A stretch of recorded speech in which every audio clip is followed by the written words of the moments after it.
Estudos indicam que mais da metade dos homens acima dos 50 anos têm queixas relacionadas à ereção. Dados recentes divulgados pela Sociedade Brasileira de Urologia confirmam: 44% dos brasileiros possuem disfunção erétil. Tem causas orgânicas, que são aquelas que afetam diretamente o tecido peniano, dificultando o mecanismo de ereção, e causas psicológicas, né, que são principalmente a depressão e a ansiedade, que levam também a um reflexo, né, negativo no mecanismo de ereção. A pesquisa da Sociedade de Urologia constatou que a disfunção costuma estar associada a outras doenças. 12% dos entrevistados relataram sofrer de problemas cardíacos, 13% tinham colesterol alto, 19% eram diabéticos e 56% hipertensos. Se há um defeito vascular, se há uma lesão vascular que pode ser ocasionada pela hipertensão, pode haver um prejuízo no mecanismo de ereção. Não só a hipertensão é muito comumente associada à disfunção erétil, como diabetes, que talvez como doença orgânica tenha até um potencial de maior agressão ao mecanismo de ereção do que a própria hipertensão arterial. O especialista ressalta que a disfunção erétil não é restrita aos coroas, também atinge jovens. A prevenção consiste na manutenção de hábitos de vida e alimentares saudáveis. Se ainda assim a doença aparecer, há tratamento. Repito, esse tema ele é tabu, polêmico, mas interessa a 44% dos homens. E, claro, interessa às mulheres. Estamos recebendo aqui o médico do Hospital São Marcos, o Dr. Helder Damasio, urologista. Boa tarde. Boa tarde. Obrigado pela presença. Doutor, como a ciência evoluiu para tratar esse problema do homem? Amadeu, em primeiro lugar, é muito importante esse quadro que traz profissionais do Hospital São Marcos para tratar sobre assuntos com certeza, muito doutor, frequentes da população. E às vezes as pessoas mais simples têm até medo, de revelar que tem problema, de ir em busca de uma satisfação maior, uma satisfação sexual maior. Isso. E melhor, né? Essa tua afirmação retrata muito bem a realidade. Durante muito tempo, a disfunção sexual erétil, para que o nosso telespectador possa entender, era o que antigamente se chamava de impotência. E desde 99 deixou essa nomenclatura por ter um lado pejorativo. Então, a impotência conhecida da população, que nós chamamos de disfunção sexual erétil, durante muito tempo, para a medicina, não foi reconhecida como um problema de saúde.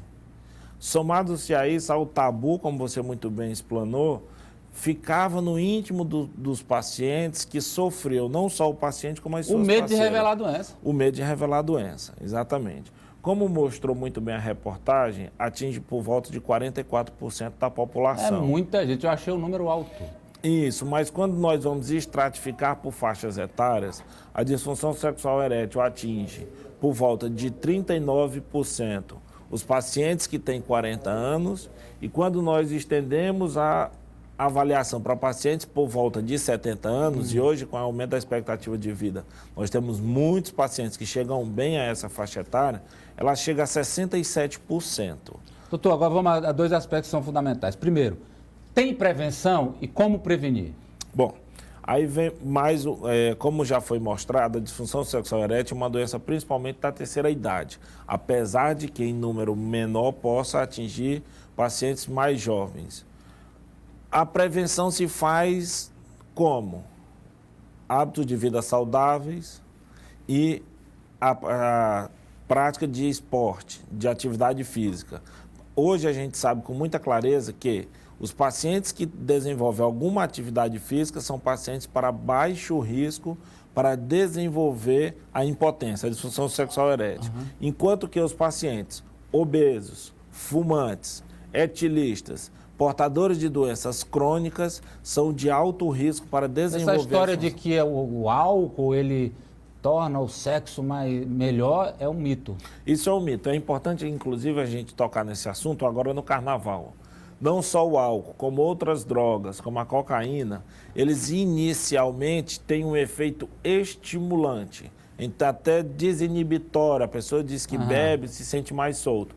Mas, ao final, ele tem um efeito inibitório sobre o sistema nervoso central e o sistema nervoso como parte da ereção E acaba prejudicial tendo para a ereção. desempenho pior. Agora, sobre medicação e tratamento, doutor. Certo. Apesar da grande gama de causas da disfunção sexual erétil, a impotência, hoje nós temos um arsenal muito bom de tratamento.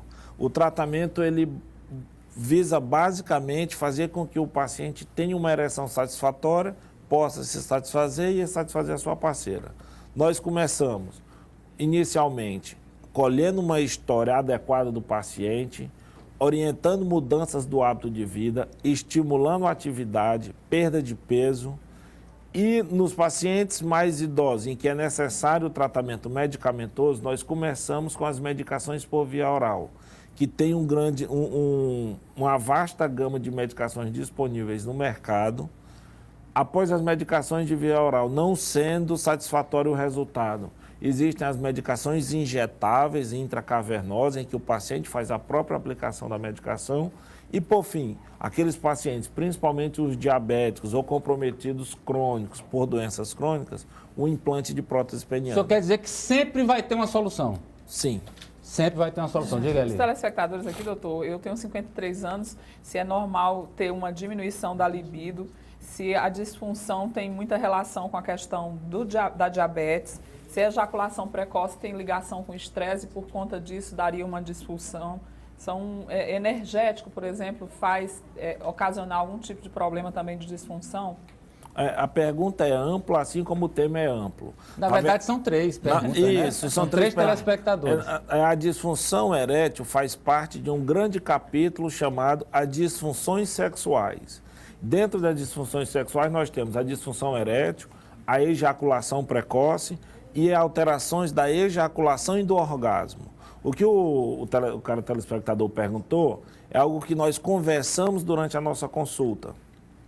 Há a impotência, a disfunção sexual, mas existem as alterações fisiológicas da idade. Então, a ereção ela não é tão rígida no paciente de 53 anos como o paciente de 20.